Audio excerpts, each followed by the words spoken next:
ذکر حق کے نور سے روشن ہے اس کی صبح و شام، اس کے ہر گوشے میں گونجے حق تعالی کا کلام، یہ ادارہ مجلس تعلیم القرآن جس کا نام۔ السلام علیکم ورحمۃ اللہ وبرکاتہ۔ وعلیکم السلام ورحمۃ اللہ وبرکاتہ۔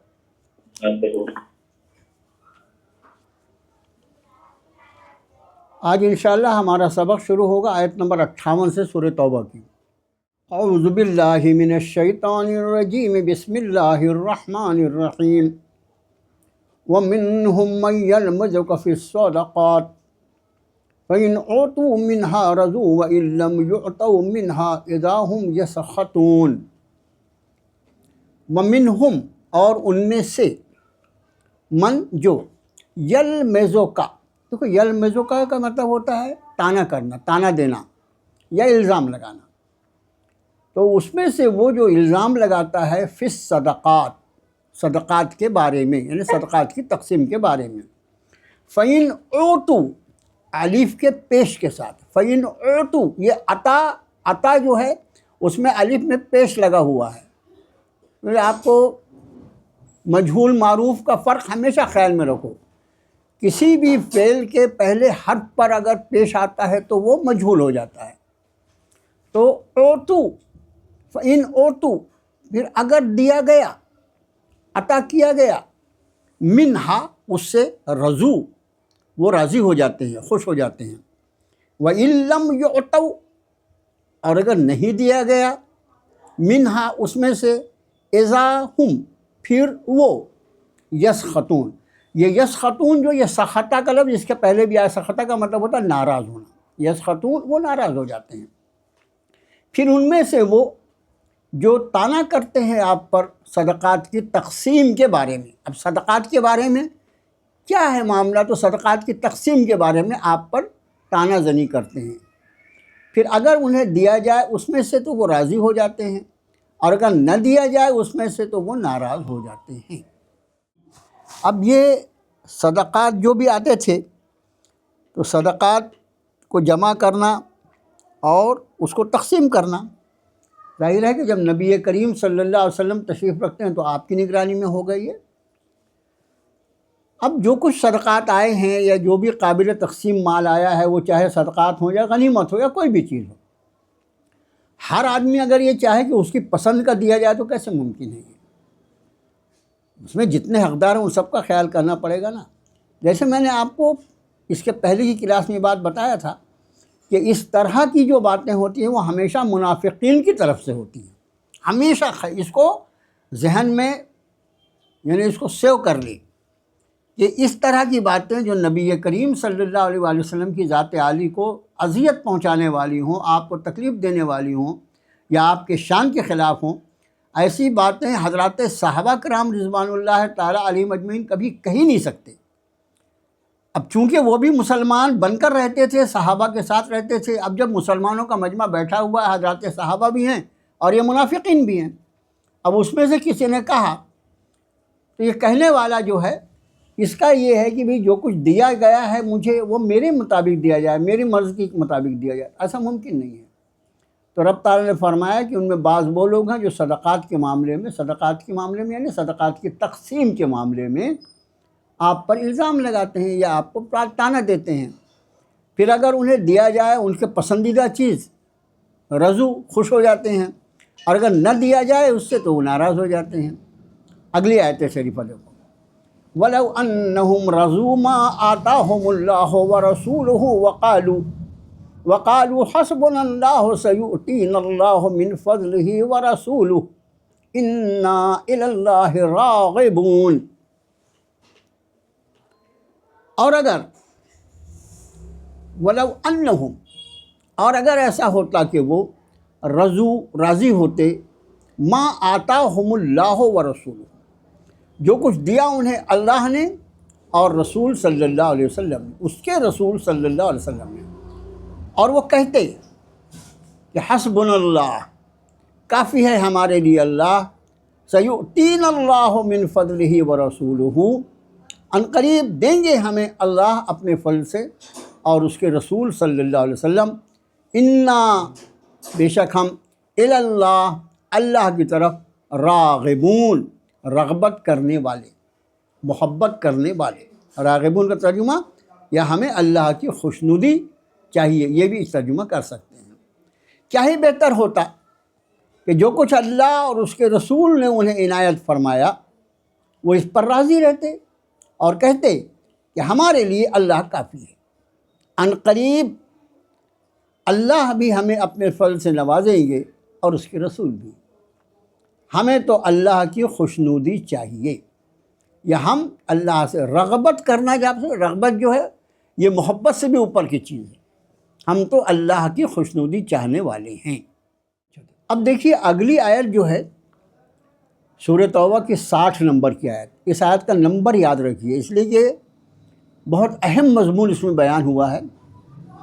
ہمارے ہاں جو اللہ کے راستے میں انفاق خرچ کرنا ہے، انفاق فی سبیل اللہ جس کو کہتے ہیں، اس میں ایک خاص چیز ہے، وہ ہے زکوٰۃ، جو اسلام میں فریضے کی حیثیت رکھتی ہے۔ اور زکوٰۃ جو ہے اس کے باقی مسائل جو ہیں،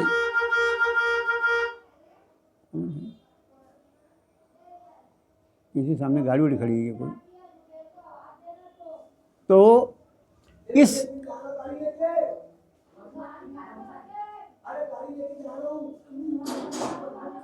چلا رہے ہیں اس زکوٰۃ کے لیے یہ زکوٰۃ کس کو دی جائے گی، اس کو قرآن نے اس آیت شریفہ میں بیان فرمایا ہے۔ یہ زکوٰۃ کس کو دی جائے گی، اس کے کون حقدار ہیں، اس کے 8 حقداروں کو یہاں قرآن نے گنوایا۔ اب دیکھیے زکوٰۃ سال کے پورا ہونے پر فرض ہوتی ہے، اس کا نصاب کیا ہے، کتنا سونا یا چاندی چاہیے، کتنی قیمت کا، اس کے بعد اس کا 2.5% ہی دینا ہے۔ یہ ساری چیزیں جو ہے یہ قرآن نے بیان نہیں کی، یہ ساری چیزیں وہ سب کے سب آپ کو احادیث رسول صلی اللہ علیہ وسلم میں ملیں گی۔ اور یہ اس وجہ سے ہمیشہ اس کا خیال رکھیں کہ کوئی آدمی اگر صرف قرآن سے پورے دین کو سیکھنا چاہے تو، اس لیے کہ اللہ نے اپنے نبی کو مبعوث فرما وَيُعَلِّمُهُمُ الْكِتَابَ وَالْحِکْمَةَ، کہ وہ کتاب کو سکھلاتے ہیں۔ ہم کو کتاب کو سیکھنا پڑے گا جناب رسول اللہ صلی اللہ علیہ وسلم سے، ٹھیک ہے؟ تو اب اس سے آپ اس کا انداز فرمائیں جو میں یہ عرض کر رہا ہوں کہ جن کو دیا جانا ہے وہ کتنے اہم ہیں، کہ اس کو اللہ نے اپنی کتاب میں بیان فرمایا، اور باقی مسائل جو زکوٰۃ کے ہیں وہ اپنے نبی محترم صلی اللہ علیہ وسلم کے حوالے کر دی، اور انہوں نے اس کی تشریحات فرمائی۔ پوری امت اس کے سارے چھوٹے چھوٹے مسائل بھی جانتی ہے، لیکن دینا کس کو ہے؟ یہاں پر 8 لوگوں کو قرآن نے بیان فرمایا۔ اب اس آیت کو دیکھیے، اعوذ باللہ من الشیطان الرجیم، انما الصدقات للفقراء والمساکین والعاملین علیہا والمؤلفۃ قلوبہم وفی الرقاب والغارمین وفی سبیل اللہ وابن السبیل فریضۃ من اللہ واللہ علیم حکیم۔ انما الصدقات، دراصل صدقات، یہاں صدقات سے مراد زکوٰۃ ہے، یہ خیال ہے۔ للفقراء، فقیروں کے لیے ہے۔ فقیر کس کو کہتے ہیں؟ حاجت مند۔ والمساکین، دیکھو فقراء جو ہے یہ فقیر کی جمع ہے، للفقراء یہ غریبوں کے لیے ہے، والمساکین مساکین مسکین کی جمع ہے، اور حاجت مندوں کے لیے ہے۔ والعاملین علیہا، عمل سے عامل بنتا ہے، اس کا اسم فاعل کام کرنے والا، والعاملین علیہا، اور اس زکوٰۃ پر کام کرنے والے۔ عاملین علیہا سے مراد کیا ہے؟ زکوٰۃ کا کام کرنے والے۔ اس کا کیا مطلب ہے آگے ہم بیان کریں گے انشاءاللہ۔ والمؤلفۃ قلوبہم، ایک لفظ ہے تالیف قلب۔ تالیف قلب کیا ہے؟ کسی کے دل کو نرم کرنے کے لیے۔ تالیف قلب کیا مطلب ہوتا ہے؟ دل کو نرم کرنا۔ یہاں فرمایا والمؤلفۃ قلوبہم، اور ان کے دلوں کو نرم کرنے کے لیے۔ وفر رقاب، رقاب کہتے ہیں گردن کو، وفر رقاب کا ہم ترجمہ کریں گے اور گردن چھڑانے میں، والغارمین، غارمین کا مطلب ہوتا ہے قرض دار، جس پر قرض کا بوجھ ہو اس کو غارم کہا جاتا ہے، اس کی جمع غارمین ہے، اور قرض داروں کے لیے، وفی سبیل اللہ، اور اللہ کے راستے میں، اللہ کے راستے سے مراد جہاد، وبن السبیل، اور مسافر کے لیے، فریضۃ من اللہ، فرض ہے اللہ کی طرف سے، کیا بیان فرمایا؟ فریضۃ من اللہ، فرض ہے اللہ کی طرف سے، واللہ علیم الحکیم، اللہ علم والے حکمت والے۔ نظر رکھیں آیت شریفہ پر کہ زکوٰۃ تو در حقیقت غریبوں کے لیے، حاجت مندوں کے لیے، صدقہ وصول کرنے والے کارکنوں کے لیے، وہ لوگ جن کی دلجوئی مقصود ہو، غلاموں کے لیے، مقروضوں کے لیے، اللہ کے راستے میں جہاد کرنے والوں اور مسافروں کا حق ہے۔ یہ اللہ کی طرف سے مقرر ہے اور اللہ خوب جاننے والے اور حکمت والے ہیں۔ یہ 8 مد ہے، اس کو نہ 8 سے کم کیا جا سکتا نہ 8 سے زیادہ کیا جا سکتا۔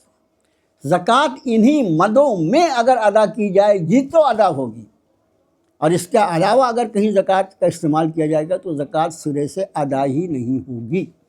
اس لیے ادائیگی زکوٰۃ میں بہت محتاط رہنا ضروری ہے۔ در حقیقت صدقات ہیں فقیروں کے لیے، فقیر کا فقیر ترجمہ بھی کر سکتے ہیں، حاجت مندوں کے لیے اور غریبوں کے لیے اور اس پر کام کرنے والوں کے لیے اور تعریف قلب کے لیے اور گردن چھڑانے میں اور قرض داروں کے لیے اور اللہ کے راستے میں اور مسافروں کے لیے۔ یہ فرض ہے اللہ کی طرف سے، اللہ جاننے والے حکمت والے۔ اب یہ بات تو میں نے آپ کو بتا دیا کہ یہ جو ہے یہ آیت کا نمبر بھی ایسا کہ آرام سے یاد رہتا ہے، 60 نمبر کی آیت ہے یہ، سورۃ توبہ کی 60 نمبر۔ کوئی پوچھے بھائی زکوٰۃ کس کو دینا؟ جی جی مولانا صاحب، جی جی جی یہ جیسے اگر بیوی کے مال میں زکوٰۃ نکل رہی ہے اور شوہر مقروض ہے تو کیا بیوی اپنے شوہر کو زکوٰۃ دے سکتی؟ ہرگز نہیں دے سکتی، ہرگز نہیں دے سکتی۔ ابھی زکوٰۃ کا ہم بیان کرنے والے تھے نا، آپ نے اچھا وہ پوچھ لیا آپ نے۔ تو یہ 8 مدیں جو ہیں یہ زکوٰۃ کی ادائیگی کے لیے۔ اب اس مدوں کے علاوہ اگر کہیں زکوٰۃ دی جائے گی تو زکوٰۃ ادا نہیں ہوگی۔ اب زکوٰۃ کی ادائیگی میں جیسے ہمارے بھائی نے سوال کیا تو بہت اچھا سوال ہے، اس میں بھی ایک بات خیال رکھیں کہ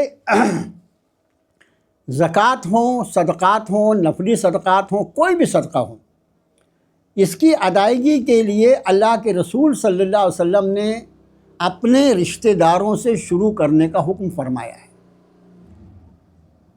اس لیے کہ ہمارے رشتہ داروں میں جو ہمارے قریبی ہیں، جب ان کو ہم یہ رقم دیں گے تو اس میں ہم کو دوہرا اجر ملے گا۔ آپ نے فرمایا اس میں دوہرا اجر ملے گا، ایک تو اس صدقے کو دینے کا اور دوسرے قرابت داری کا حق ادا کرنے کا۔ لیکن کن رشتہ داروں کو نہیں زکوٰۃ دی جا سکتی، یہ خیال رکھو۔ یہ اس میں ایک تو یہ عاملین علیہ ہے، یہ میں بتا دوں گا انشاءاللہ آپ کو کہ عاملین علیہ کون ہے۔ یہ عاملین جو ہیں اس سے مراد جیسے اسلامی حکومت ہے، جب اسلامی حکومت ہوگی تو وہاں تو ایک منسٹری رہے گی نا زکوٰۃ کی، تو اس منسٹری کا پورا خرچ جو رہے گا وہ زکوٰۃ کی رقم سے ہی نکالا جائے گا۔ جہاں اربہ ارب خربہ خرب روپے کی زکوٰۃ وصول کی جا رہی ہے، پھر زکوٰۃ وصول کرنے والے پر دوسری ذمہ داری اس سے بھی زیادہ اہم کیا ہوتی ہے کہ اس کے حقداروں کو پہنچایا جائے۔ اس لیے کہ ہم اگر کسی کو زکوٰۃ دیتے ہیں کہ بھئی یہ میری زکوٰۃ لو اور اس کو دے دینا کسی کو، تو وہ ہمارا وکیل ہوتا ہے اور اس کی ذمہ داری بڑھ جاتی ہے۔ تو یہ جو عاملین علیہ ہے، یعنی زکوٰۃ کی وصولی کا اگر کوئی ڈپارٹمنٹ کہیں قائم ہے تو ان لوگوں کو جو زکوٰۃ وصول کرتے ہیں ان کی تنخواہیں اس میں سے دی جا سکتی ہیں، پھر ان کا کسی فقیر اور مسکین ہونے کا سوال نہیں ہے۔ اور باقی جو مدیں ہیں وہ اپنی جگہ ہیں۔ اب جیسا میں نے عرض کیا کہ چاہے زکوٰۃ ہو یا دوسرے نفل صدقات ہوں، جیسے ہم فطرہ دے رہے ہیں یا اور نذر منت کا یا کسی بھی طرح کا جو صدقہ کرنا ہے، تو اس میں اپنے اقربا، اپنے قریبی رشتہ داروں کا خاص خیال رکھا جائے۔ اب اس میں جو ایک سوال آیا، اس سوال کی روشنی میں ایک بنیاد یاد رکھو۔ ایک انسان جو ہوتا ہے اس کی ایک اصل ہوتی ہے اور ایک نسل ہوتی ہے۔ جیسے مثلا میں میرے والد اور والدہ وہ میری اصل ہیں، انہی سے میں پیدا ہوا نا، الحمد للہ نے مجھے انہی کے ذریعے پیدا کیا. تو والد اور والدہ جو ہیں یہ اصل کہلاتے ہیں. اچھے سے سمجھ لو اس کو، والد اور والدہ جو ہیں وہ اصل کہلاتے ہیں. اور پھر ان کے اوپر جو ہیں، جیسے والد جو ہیں، پھر دادا دادی وہ ہماری اصل ہیں، نانا نانی وہ ہماری اصل ہیں. تو والد اور والدہ یہ ہماری اصل ہیں، اور پھر ان کی بھی اصل اس کے اوپر کی نسل ہے، یہ دادا دادی نانا نانی. ان لوگوں کو زکوٰۃ نہیں دی جا سکتی، اپنی اصل جو ہے ان کو زکوٰۃ نہیں دی جا سکتی. اس لیے کہ ہم جن کے اولاد ہیں اگر ان کو خدا نخواستہ کوئی غربت اور کوئی پریشانی پیش آئی تو ان کی دیکھ بھال تو ہم پر فرض ہے. ہمارے ماں باپ جو ہیں جب تک اللہ نے ان کو حیات رکھا ہے تو ان کی خدمت اور ان کی دیکھ بھال تو مجھ پر فرض ہے، ان کا نان نفقہ. ان کو زکوٰۃ کیسے دی جا سکتی ہے؟ اسی طرح اگر اللہ نے کسی کے دادا دادی نانا نانی کو زندہ رکھا ہے تو ان کی بھی دیکھ بھال فرض ہے، اس لیے اس کو زکوٰۃ نہیں دی. یہ ہوئی اصل، یعنی جن سے اللہ نے ہم کو پیدا کیا، ہمارے دادا دادی اور ہمارے نانا نانی. سمجھ میں آیا کیا؟ اور اس کی وجہ سے ابا اور اماں. اب اس کے بعد ہماری نسل میں صرف 2 لوگ رہتے ہیں، بیٹا اور بیٹی. نسل میں بیٹا اور بیٹی. تو اپنے بیٹے اور بیٹی کو، یہ نسل میں ہیں، ان کو زکوٰۃ نہیں دی جا سکتی. اور پھر ان کے نیچے، جیسے ابا اماں کے اوپر تھا نا، ویسے ان کے نیچے، جیسے اگر بیٹے کو نہیں دی جا سکتی تو پوتے کو بھی نہیں دی جا سکتی، پر پوتے کو بھی نہیں دی جا سکتی. بیٹی کو نہیں دی جا سکتی تو بیٹی کی بیٹی کو بھی نہیں دی جا سکتی، نواسی کو بھی نہیں دی جا سکتی، پر نواسی کو بھی نہیں دی جا سکتی. اتنی بات سمجھ میں آ گئی. اور اسی طرح شوہر بیوی کو اور بیوی شوہر کو زکوٰۃ نہیں دے سکتی. بس اتنے رشتے خالی خیال رکھو. اس کے علاوہ جتنے رشتے ہیں سب کو زکوٰۃ دی جا سکتی. کیونکہ ہر سال جب رمضان آتا ہے تو سوال آتے رہتے ہیں بہت سارے. تو بس یہ رشتہ، یہ اگر آپ بنیاد یاد رکھیں گے نا زکوٰۃ کی، انشاءاللہ اصل اور نسل، اصل جس سے اللہ نے ہم کو پیدا کیا اور ان کے اوپر تک، یعنی ابا دادا پر دادا، امی سے نانا دادا دادی، اور امی سے نانا نانی، اور اس کے اوپر پر نانا پر نانی، وہ ہماری اصل ہیں، ان کو نہیں دے سکتے. اور ہماری نسل میں صرف بیٹا اور بیٹی ہیں. اب بیٹا بیٹی سے جو آگے چلتی ہے نسل، یعنی نواسی پر نواسی، تو وہ بھی ہماری نسل میں ہیں، ان کو بھی زکوٰۃ نہیں دی جا سکتی. یہ رشتہ یاد رہے گا. اور اس کے بعد بیوی شوہر کو نہیں دے سکتی، شوہر بیوی کو نہیں. اب آپ انداز کریں اسلام کا مزاج دیکھو، اسلام کا مزاج کہ یہ اللہ کے سوا کسی کا بنایا ہوا دین ہو ہی نہیں سکتا. بیٹے کو آدمی زکوٰۃ نہیں دے سکتا اس لیے کہ اس کی نسل میں ہے، لیکن بہو جو ہے اس کی نسل میں تھوڑی ہے، بہو کو دے سکتا ہے. اسی طرح بیٹی کو وہ زکوٰۃ نہیں دے سکتا، لیکن داماد جو ہے وہ اس کی نسل میں نہیں ہے، داماد کو دے سکتا ہے. یہ خیال رہے. بات سمجھ میں آ گئی ہوگی. اب کوئی سوال بچا ہے کیا پوچھنے کے لیے؟ کسی کا کوئی سوال ہے زکوٰۃ کے بعد؟ کس کو دینا ہے؟ بس اتنے ان کو نہیں دینا ہے جن کو میں نے بتایا، اس کے بعد سب کو دینا ہے. ساس کو دے سکتے ہیں، سسرے کو دے سکتے ہیں، سگے بھائی کو دے سکتے ہیں، چچا کو دے سکتے ہیں، ماموں کو دے سکتے ہیں، خالو کو دے سکتے ہیں، سب کو دے سکتے ہیں. بھائی بھاوا، چچا چچی، خالہ خالو، سب کو دے سکتے ہیں. ساس سسرے کو بھی دے سکتے ہیں. ساس اسی کو نسل میں نہیں ہے. بس اصل اور نسل سمجھ گئے ہوں گے آپ. تو اور اس میں 2 رشتے اور میاں اور بیوی ایک دوسرے کو نہیں دے سکتے، اس لیے کہ یہ تو ایک دوسرے کے لباس الہم، ایک دوسرے کے لباس ہے. بھائی ایک دوسرے کو زکوٰۃ کیسے دیں گے وہ؟ اور اس کے بعد نبی کریم صلی اللہ علیہ وسلم کی جو خاندان ہے، جو سید ہیں، وہ اتنے، اللہ کے رسول صلی اللہ علیہ وسلم نے اپنے خاندان پر اس زکوٰۃ کو حرام قرار دیا. سید اگر کوئی ہے، واقعی سید ہے، واقعی اس کا خاندان رسالت سے تعلق ہے، تو اس کو زکوٰۃ نہیں دی جا سکتی. یہ خیال میں رکھنا. اب یہ ہے کہ وہ پریشان حال ہے تو صرف زکوٰۃ ہی خرچ کرنا ہے کیا؟ اس خاندان رسالت کا لحاظ کرتے ہم اس کو دوسرا پیسہ نہیں دے سکتے. لیکن زکوٰۃ جو ہے اس کے لیے اللہ کے رسول صلی اللہ علیہ وسلم پر سلام ہو، اپنے خاندان پر قیامت تک کے لیے حرام قرار دیا. ورنہ کوئی کہہ سکتا تھا اچھا زکوٰۃ اس لیے اسلام میں فرض ہے کہ نبی کریم صلی اللہ علیہ وسلم کے بڑے احسانات ہیں امت پر، ان کے خاندان کا خرچ وغیرہ پورا کریں، اپنے خاندان پر قیامت تک کے لیے حرام کر دیا۔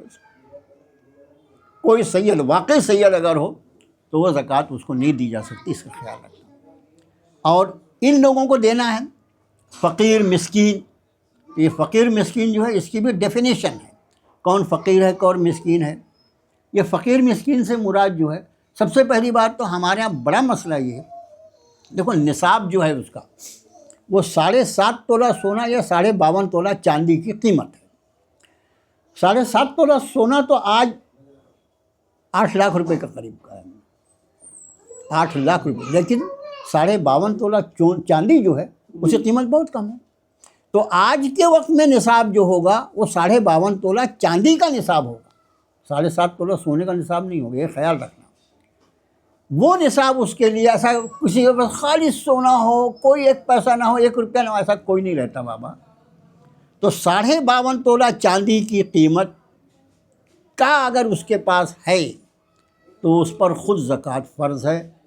زکوٰۃ فرض ہونے کے لیے ایک مسئلہ اور بھی سمجھ لو زکوٰۃ کے بارے میں۔ 52.5 تولہ چاندی فرض کیجئے، چاندی جو ہے وہ 2,000 روپیہ تولہ ہو، تو 52.5 تولہ کتنے کی ہوتی؟ 1,05,000 کی۔ اب 1 لاکھ روپے کا اگر کسی کے پاس، کیا چاندی کی قیمت 2,000 روپے تولہ کیا ہے معلوم نہیں، ہم کیا غریب آدمی، ہم تو جاتے نہیں سونار کی دکان پر۔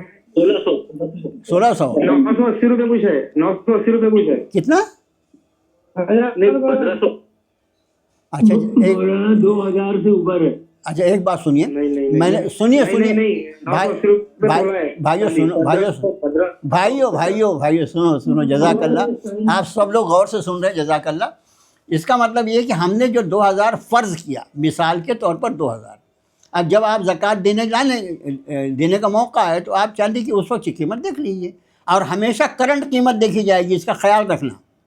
زکوٰۃ کی ادائیگی کے لیے زیور کی کرنٹ قیمت دی جائے گی۔ کسی کے پاس خدا نہ خواستہ وہ اس وقت کا سونا ہوگا جو اس نے 500 روپے تولہ خریدا ہے، وہ نہیں دیکھا جائے گا، آج کی 1 لاکھ کچھ ہزار روپے جو قیمت ہے وہ دیکھی جائے گی۔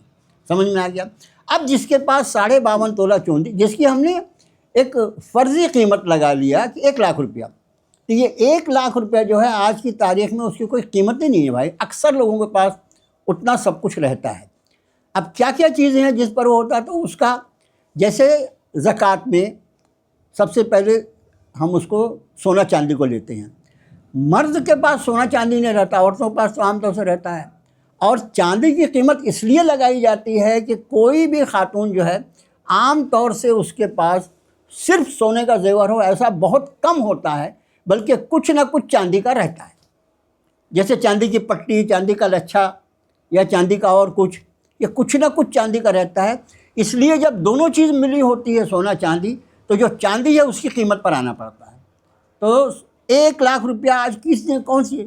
تو ایسے بہت سے لوگ زکوٰۃ لینے آ جاتے ہیں جن پر خود زکوٰۃ فرض ہے، ایسے بہت سے لوگ آ جاتے ہیں جن پر خود زکوٰۃ فرض ہوتی ہے، اور ان کو دے دیا جائے تو ہماری زکوٰۃ ادا نہیں ہوگی۔ اسی لیے نبی کریم صلی اللہ علیہ وسلم کا وہ ارشاد کہ اپنے قریبی رشتہ، اس لیے کہ اپنے قریبی رشتہ داروں کے حالات کو ہم جانتے ہیں۔ اچھا اب ایک بات اور سمجھ لو، ایک آدمی بہت پکے مکان میں رہتا ہے، اس کے ابا نے مکان بنائے تھے، 1 مالا 2 مالا 3 مالا، ایسے دیکھنے میں اتنا شاندار محل جیسا مکان، لیکن بیچارہ وہ معاشی اعتبار سے پریشان ہے۔ پریشان کیسے ہے؟ بچے ہیں، کمائی کم ہے، قرضہ ہو گیا، تو وہ اس کا مکان اور وہ سب دیکھنے کا نہیں ہے، اس آدمی کی حالت دیکھنا ہے، مالی حالت جس کو ہم دے رہے ہیں۔ ایک آدمی بہت اچھے مکان میں رہنے کے بعد بھی زکوٰۃ کا حقدار ہو سکتا ہے، اس لیے کہ فرض کیجئے اس کے بعد 5-10 لاکھ روپیہ ہو، اور اس غریب پر اگر 12 لاکھ کا قرض ہوگا تو ویسے بھی زکوٰۃ کا حقدار ہو گیا وہ، لیکن قرض دار بھی تو ایک، اس میں غارمین بھی تو ایک مد ہے نا، تو اس کا قرض وغیرہ جو ہے، اور قرض کی ادائیگی کے لیے، اس لیے قرض جو ہے وہ آدمی کو مار ڈالتا ہے، اس کی ادائیگی کے لیے اس کی مدد کرنی چاہیے۔ اس کا گھر، وہ تو کپڑا اتنا اچھا پہنتا ہے، اس کے پاس تو گاڑی ہے، گاڑی اور کار اور یہ سب چیزیں، اس پر زکوٰۃ نہیں لگتی، یہ سب چکر میں مت رہو۔ کسی کا مکان ہے، مکان کے بعد اس کا پلاٹ بھی اس نے لے کے رکھا ہے، تو وہ پلاٹ کے اوپر بھی اس کو، اس لیے پلاٹ جو ہے اگر اس نے بیچنے کی نیت سے رکھا ہے تو اس کی قیمت پہ لگے گی زکوٰۃ، اور اگر صرف لے کے رکھا ہے، 1 نہیں 2 3 4 پلاٹ لے کے رکھا، اپنے بچوں کے لیے بنا دوں گا، تو اس پہ زکوٰۃ نہیں لگتی ہے۔ اب ایک بات جو سمجھنے کی ہے کہ زکوٰۃ کے معاملے میں جہاں عام طور سے آدمی دھوکہ کھا جاتا ہے کہ اس مال پہ زکوٰۃ فرض ہے جس پر سال گزر گیا ہو۔ اس کی تفصیل سمجھ لو، اور اگر نہیں سمجھو تو وہ دوبارہ مجھ سے پوچھ لینا۔ زکوٰۃ کی آیت ہے اس لیے اتنی ساری باتیں بول رہا ہوں، حالانکہ ہمارے کوئی درس قرآن تھوڑی ہے۔ اس کے بعد بھی آپ لوگوں کو چونکہ معلوم ہونا چاہیے زکوٰۃ کے لیے 1 سال گزرنا یعنی کیا۔ اس کا مطلب یہ ہے ایک آدمی غریب ہے، وہ بیچارہ زکوٰۃ لیتا ہے، بہت ہی غریب ہے۔ اب اللہ پاک نے کہیں سے اس کو، جیسے اس کا کوئی رشتہ دار مر گیا اور اس کو میراث مل گئی، یا اور کوئی ایسا معاملہ ہوا کہ اس کے پاس رقم آ گئی۔ اب اس کے پاس جو رقم آئی، کل تک وہ زکوٰۃ نہیں ادا کرتا تھا، کل تک وہ زکوٰۃ لینے والا تھا۔ اب اس کے پاس آ گئی رقم، کہیں سے آ گیا 5 لاکھ 10 لاکھ روپیہ اس کو مل گیا، یا اتنا مل گیا جو 52 تولہ چاندی کی قیمت ہے اس سے زیادہ مل گیا۔ تو اب جب اس کے پاس یہ رقم آ گئی تو آتے سے ہی اس پر زکوٰۃ فرض نہیں ہوگی، بلکہ اگر یہ رقم پر 1 سال گزر جائے گا تو اس پر زکوٰۃ فرض ہوگی۔ یہ ہے پہلی مرتبہ جب آدمی پر زکوٰۃ فرض ہو، تو پہلی مرتبہ یہ بار بار کہہ رہا ہوں میں، اس پر زکوٰۃ فرض ہونے کے لیے جس مال پر زکوٰۃ فرض ہو رہی ہے اس پر 1 سال گزرنا ضروری ہے۔ اب یہ سال جو ہوگا وہ ہمیشہ رمضان میں آئے گا ایسا ضروری نہیں ہے، بیچ میں سال کے بیچ میں کبھی بھی اس کے پاس رقم آ سکتی ہے۔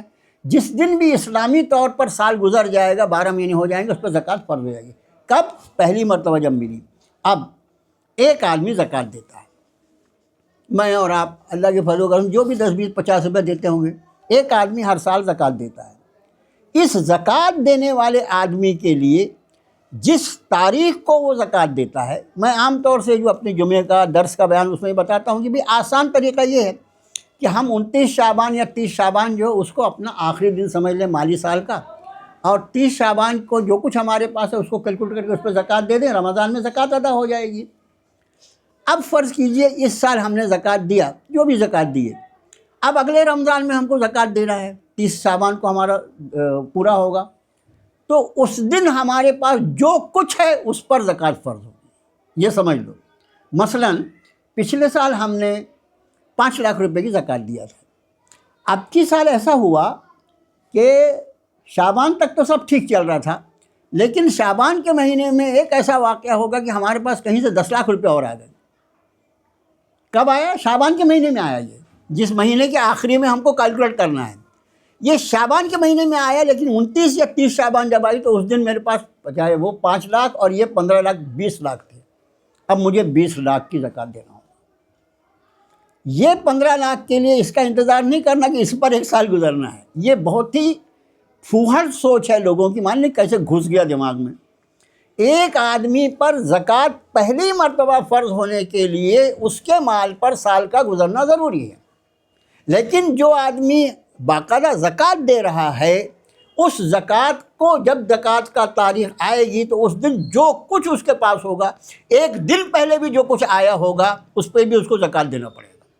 فرض کیجئے وہ میرے پاس 5 لاکھ تھا اور میرے پاس شعبان میں 15 لاکھ آ گیا، اور اس کے بعد یہ ہوا کہ 20 لاکھ ہونے کے بعد 29 شعبان آنے کے پہلے 4 دن پہلے میں نے 18 لاکھ کا ایک پلاٹ لے لیا۔ اب میرے پاس کتنے بچے؟ صرف 2 لاکھ۔ اب مجھے صرف 2 لاکھ کی زکوٰۃ دینا ہوگا۔ تو کیلکولیشن جو ہوگی وہ on the date of payment of زکوٰۃ ہوگی، اور irrespective to the completion of the year, سال پورا ہوا نہیں ہوا اس آدمی کے لیے نہیں ہے یہ، بلکہ جو زکوٰۃ دینے والا ہے، جو زکوٰۃ کی تاریخ ہے، اس تاریخ کو جو بھی اس کا کلوزنگ بیلنس ہے اس کے اوپر اس کو زکوٰۃ دینا ہوگا، چاہے کوئی پیسہ 1 دن پہلے بھی آیا تو اس پر بھی اس کو زکوٰۃ دینا پڑے گا۔ اتنی مسئلہ سمجھ میں آ گیا آپ لوگوں کو؟ وقت بھی پورا ہو گیا۔ اب کتنا منٹ بچا؟ 1 منٹ بچا،